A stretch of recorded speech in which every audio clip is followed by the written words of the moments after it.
Hello guys, welcome to study my channel RD coaching centre. कैसे हैं दोस्त? आशा करता हूं कि आप सभी अच्छे होंगे और मेहनत कर रहे होंगे, पढ़ाई कर रहे होंगे।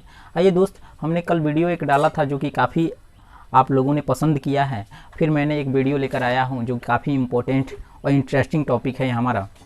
ये जो टॉपिक है ये जो है पुष्प से संबंधित है। आखिर पौधा में जो होता है वो जनन कैसे होता है, लैंगिक जनन। ठीक है दोस्त, इसको मैं लेकर आया हूँ।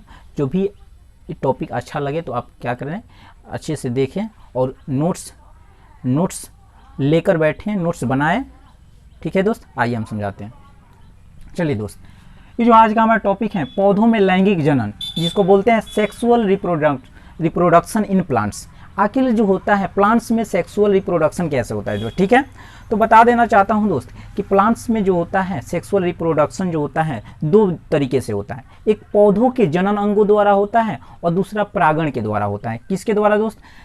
दो तरीके से होता है। पहला जो होता है पौधों में लैंगिक जनन जो होता है दो तरीके से होता है। पौधों के जनन अंगों द्वारा और दूसरा जो होता है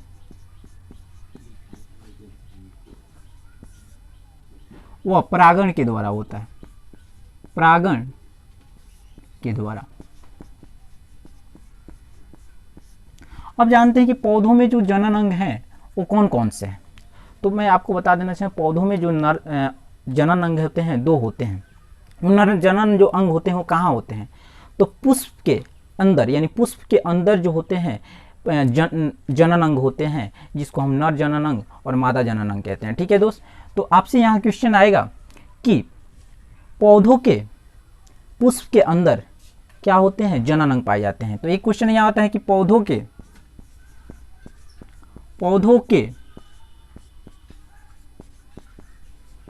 पुष्प के अंदर, यानी पौधों के पुष्प के अंदर क्या होते हैं? जनन अंग होते हैं। अब यहाँ इससे जो होता है एक शब्द है पुष्प। तो अब हम यहाँ डिस्कस करेंगे पुष्प होता क्या है, पुष्प किसे कहते हैं। इंग्लिश में पुष्प को हम कहते हैं दोस्त फ्लावर। तो यहाँ से हम फ्लावर के बारे में एक बार समझ लेते हैं कि फ्लावर यानी पुष्प क्या है। ठीक है दोस्त, फ्लावर क्या होता है, पुष्प जिसको हम बोलते हैं। तो ध्यान रखना है, जिस प्रकार ब्रेन का स्टडी न्यूरोलॉजी कहलाता है, उसी प्रकार पुष्प का जो स्टडी होता है जिसको हम बोलते हैं अध्ययन, यानी पुष्पों का अध्ययन जिस शाखा में हम करते हैं दोस्त उसको बोलते हैं एंथोलॉजी। यानी हम बोले तो इसका स्टडी क्या कहलाता है, इसका अध्ययन जो होता है एंथोलॉजी कहलाता है। क्या कहलाता है दोस्त? एंथोलॉजी। एंथोलॉजी किसका अध्ययन कहलाता है? तो पुष्पों का अध्ययन एंथोलॉजी कहलाता है। यानी यहाँ से एक और क्वेश्चन आता है कि पुष्प का कार्य क्या है। पुष्प का कार्य, इसके कार्य के बारे में हम थोड़ा जान लेते हैं, इसका कार्य क्या होता है दोस्त। तो पुष्प का जो कार्य है उसका निर्माण, इसका काम ही यही होता है फल का निर्माण करना। किसका निर्माण करना दोस्त? फल का निर्माण करना जो होता है पुष्प का मुख्य कार्य होता है। ओके दोस्त, अब ध्यान रखना है। और यहाँ एक और क्वेश्चन आते हैं कि पुष्प के दोस्त कितने भाग होते हैं। तो आपको मैं बता देना चाहता हूँ कि दोस्त पुष्प के 4 भाग होते हैं। आइए दोस्त, हमने लिख दिया गैनीशियम, यानी ये 4 भाग जो होते हैं पुष्प के 4 भाग होते हैं, जो कि मैंने आपके सामने जो है लिख दिया है। पहला जो होता है बाह्य दलपुंज, जिसको इंग्लिश में दोस्त कैलिक्स कहते हैं। क्या कहते हैं दोस्त? कैलिक्स कहते हैं। दलपुंज को इंग्लिश में क्या कहते हैं? दूसरा जो भाग होता है वह क्या होता है? दलपुंज होता है, जिसको कोरोल बोलते हैं। जिसको क्या बोलते हैं? कोरोल बोलते हैं। और तीसरा जो होता है दोस्त पुमंग या पुंकेसर होता है, जिसको इंग्लिश में एंडोसियम कहते हैं। और चौथा जो होता है ज्यांग या स्त्रीकेसर होता है, जिसको हम गैनीशियम कहते हैं दोस्त। ठीक है, तो ये 4 भाग जो होते हैं पुष्प के 4 भाग होते हैं।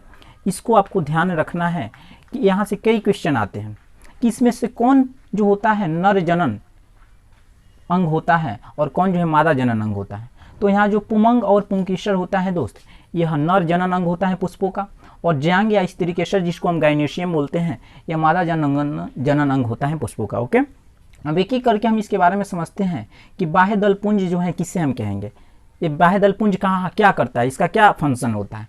तो मैं आपको बता देना चाहता हूँ दोस्त कि आप देख रहे होंगे कि जो कली है, ये जो पुष्प है, यह जो इसके अंदर जो है कली है, इसको एक कवच जो होता है ढके रहता है। उस कवच को ही हम क्या कहते हैं? बाह्य दलपुंज कहते हैं। यह क्या करता है? कलियों की सुरक्षा करता है। ठीक है दोस्त, अब आता है दलपुंज किसे कहते हैं। तो आपको बता देना चाहता हूँ दोस्त, दलपुंज हम किसे कहते हैं? तो इस वाले भाग को हम बाह्य दलपुंज कहते हैं, जो आपको दिख रहा होगा। ये वाला जो पुष्प का जो है ये बाहरी भाग होता है, जो कली को क्या होता है ऐसे ढके रहता है, इसको हम बाह्य दलपुंज कहते हैं। और जो अंदर वाला भाग होता है इसको दलपुंज कहते हैं। दलपुंज जो होता है कई रंगों के होते हैं, लाल भी हो सकता है, गुलाबी भी हो सकता है, हरा भी हो सकता है, ये कई रंगों के होते हैं। उसके बाद पुमंग या पुंकेसर किसे कहते हैं? तो इसके अंदर वाला जो भाग होता है दोस्त, ये अंदर वाला जो भाग होता है इसको क्या कहते हैं? पुमंग या पुंकेसर कहते हैं दोस्त, ठीक है। और इसके आंतरिक वाला जो भाग होता है जो बीच में होता है इसको हम बोलते हैं, इसको हम दोस्त बोलते हैं ज्यांग या स्त्री केसर कहते हैं, ठीक है दोस्त। तो आइए फिर से हम देखते हैं इसको। अब आगे जो हमारा टॉपिक है इसके बारे में हमने देख लिया कि पुष्पों का जो बाह्य दलपुंज कौन होता है। तो मैं आपको बता देना चाहता हूँ कि ये जो होता है दोस्त इसको कहते हैं बाह्य दलपुंज। क्या कहते हैं दोस्त?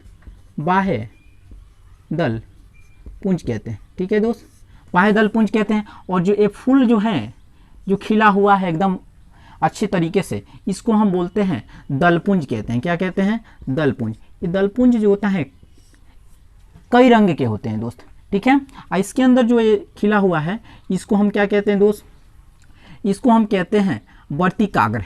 क्या कहते हैं दोस्त? वर्तिकाग्र कहते हैं, ठीक है दोस्त। चलिए, ये जो होता है जिसको हम पुष्प को पकड़े रहते हैं, इस वाले पार्ट को हम क्या कहते हैं दोस्त? इस वाले पार्ट को हम कहते हैं वृंत कहते हैं। क्या कहते हैं दोस्त? वृंत कहते हैं, ठीक है। आप पुष्प जिस जगह पर बैठा होता है, जिस जगह पर बैठा होता है इसको हम पुष्पासन कहते हैं दोस्त। क्या कहते हैं? पुष्पासन, ठीक है दोस्त। क्या कहते हैं? पुष्पासन कहते हैं। इस तरह हमारा पुष्प के जो हैं जो भाग हैं इस तरह हमने बांट दिया है 4 भागों में। अगला जो टॉपिक यहाँ से क्वेश्चन आता है कि पुष्प के नर जनन अंग के कितने भाग होते हैं और पुष्प के मादा जनन अंग के कितने भाग होते हैं। आइए हम आगे देखते हैं, ठीक है दोस्त। चलिए आगे देखते हैं, इसको हम रफ करते हैं। चलिए दोस्त आते हैं, देखते हैं कि पौधों में जो नर जनन अंग होता है वो कौन कौन होते हैं, इसको ध्यान रखना है। आप पौधे के नर जनन अंग को क्या कहते हैं दोस्त और मादा जनन अंग को क्या कहते हैं, इसको समझना काफ़ी इंपॉर्टेंट है, जो आपके कॉम्पिटिटिव लेवल में भी ये काम आएगा और बोर्ड में भी आपके काम आएगा। ओके दोस्त, चलिए आते देखते हैं। तो पौधों या इसी को बोलते हैं पुष्प। चलिए पुष्प से ही शुरू करते हैं। पुष्प के नर जनन अंग को पुमंग या पुष्प के नर जनन अंग को पुमंग या पुंकेसर कहते हैं दोस्त, ठीक है। पुष्प के नर जनन अंग या पुमंग के 3 भाग होते हैं, जिसको हम बोलते हैं पुतंतु। पहले वाले पार्ट को पुतंतु, दूसरे वाले को परागकोश और तीसरे वाले को परागकण कहते हैं।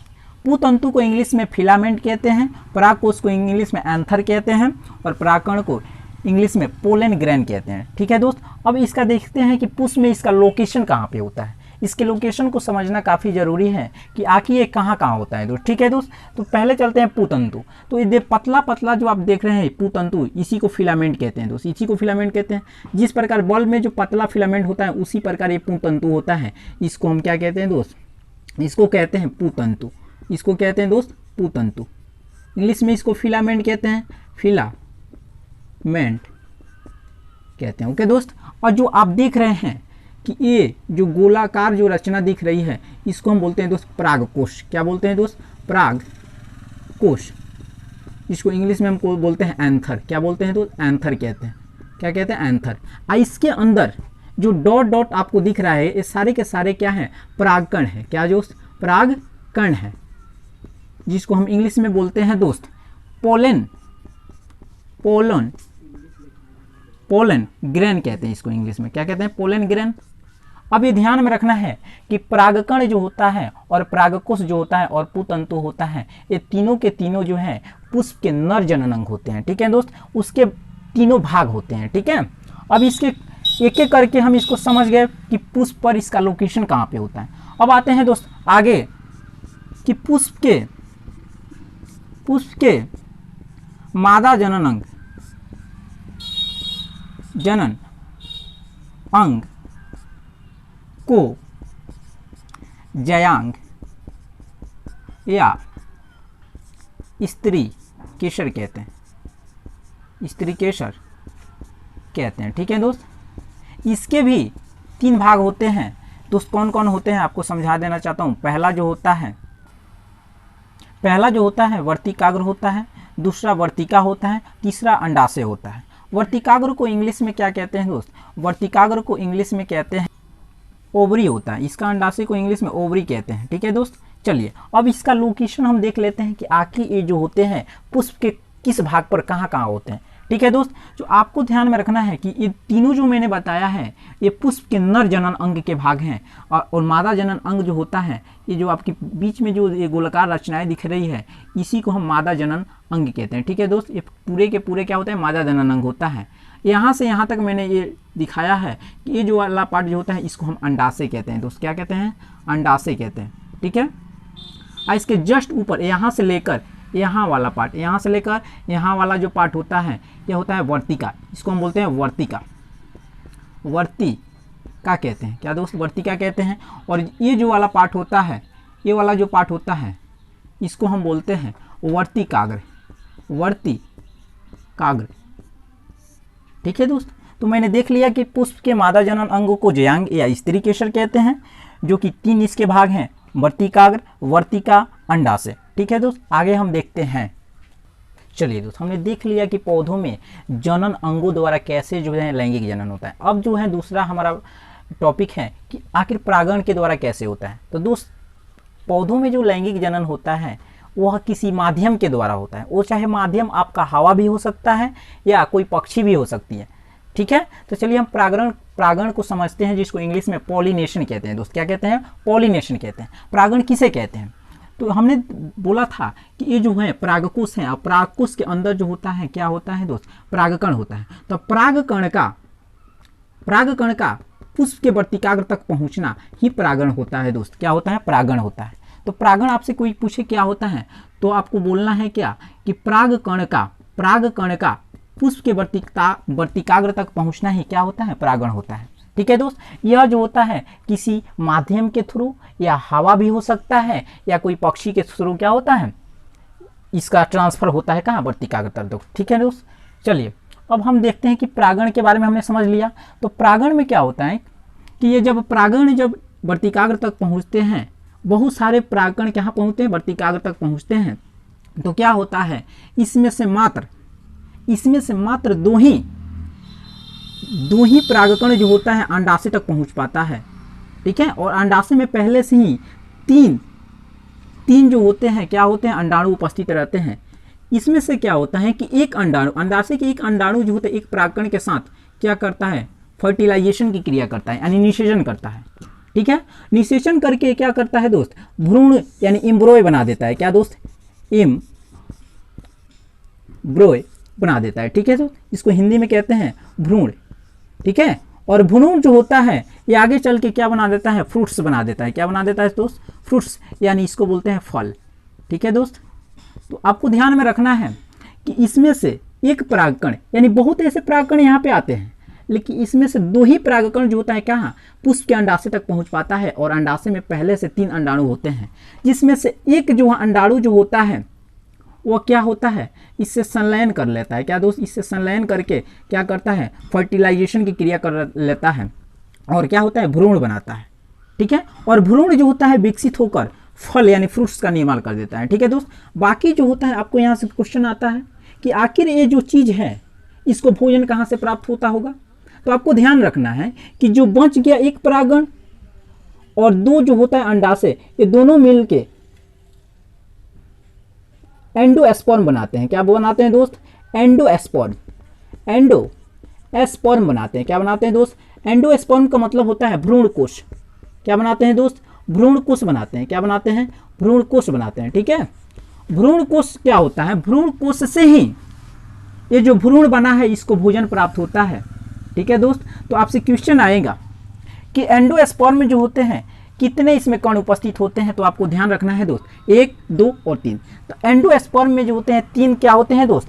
कण उपस्थित होते हैं। जबकि आपसे क्या है कि भ्रूण कितने कण भ्रूण की अवस्था में शामिल होते हैं? तो 2, एक अंडाणु और दूसरा क्या होता है? परागकण। इस प्रकार जो होता है ये पुष्प की जो पार्ट है मैंने क्या किया दोस्त? कंप्लीट किया। आपको यहाँ ध्यान में रखना है कि परागण कितने प्रकार के होते हैं। तो परागण जो होता है दोस्त 2 प्रकार के होता है।